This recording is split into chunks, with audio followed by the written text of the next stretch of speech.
the challenges, particularly with the pandemic, is losing all of my structure and my routine, and having all of the, I guess, like the responsibility of my well-being and just like my productivity relying squarely on my own shoulders. There's no sense of accountability in moving places or having different spaces where you enter to engage with different tasks. It's all me regulating myself, and I think that's something that I've always had an issue with throughout my whole life, but now it's just sort of culminated in this period of a few months where it's just been this, yeah, hell is in myself, I guess.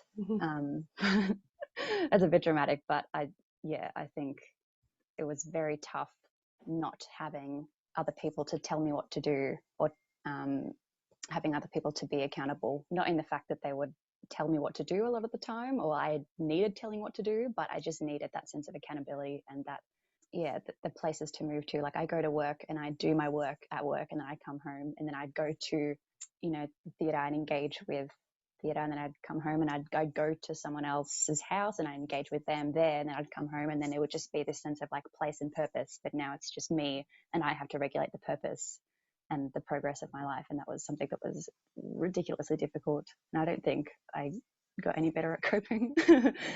Came to a bigger realization at the extent of my inability to behave. But I did get a calendar for the first time in my life and use it. And it sits just up here on my desk, and it's very visual, very immediate. It's not a diary. I can't use a diary because I just forget it exists. So now I have a calendar, and I wake up and I see it and I understand. Everything makes sense because I can see it very clearly. So I guess that's one coping strategy that's actually worked, is my calendar. In theatre, there's a lot of times where you come across this concept of futuristic and I guess like dystopia, and the projection of what future could look like. And a lot of the times those are cases with reference to genetic modification, and the future of human science and human behavior and humans' relationship to scientific progress. With A and B, this is a piece that relates to that. It's not a direct address, but it's definitely something that draws on this idea of what is our future and the way that we project our own future. To me, A or B is quite a pessimistic piece, as a lot of these pieces tend to be, in the prediction of human nature. We understand that we are given certain breakthroughs and certain capacities within the scientific community and scientific developments. And in theatre, I feel like we tend to project our response to those developments in a very pessimistic kind of light. And I really like how this piece explores that with the character of Visru and Bob. Bob, we have this character who has been in the business of genetic modification for a while. It's just become his regular day-to-day, and it's very sort of easy for him to justify. And that works very much in the sense of this pessimistic projection of the path of human nature when we're given these options. And I really like how this piece presents that. Good and challenging in different ways. Good in the fact that I can access these two amazing actresses who are quite far away. We have Ellen from Ballarat and Astrid in Brisbane. So it's fantastic that I'm able to access these incredibly talented women from a distance, and I'm very blessed to be able to do that.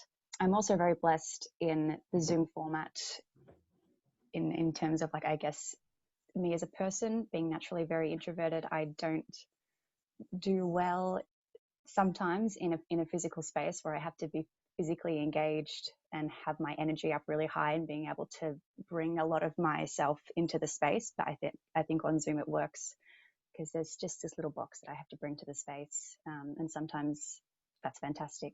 But a challenge for Zoom is definitely not being able to bring that energy into the space when I want to or when I feel like I need to as a director, and having the access to the actors that you would have in person. It's a much different kind of access over Zoom, and I think that's something that I definitely find challenging, having the access and having the connection, building the connection via Zoom. This year for Dionysus's Zoom performance, something that I really think that we've paid particular attention to is not ignoring the fact that Zoom is still a stage. It's not a replacement or a substitute for a physical stage. It is a stage within itself. And I think what we've done with Stock and Buskin this year, and the pieces that we have chosen and the scripts that we're working with, are very keenly aware and representative of Zoom as a stage in itself. I don't think we wanted, in making Stock and Buskin this year, I don't think we wanted to offer just a substitute theatre experience. We wanted to make it as whole of an experience as we can. And I think what we've done is exactly that. And I'm really excited to see that eventuate.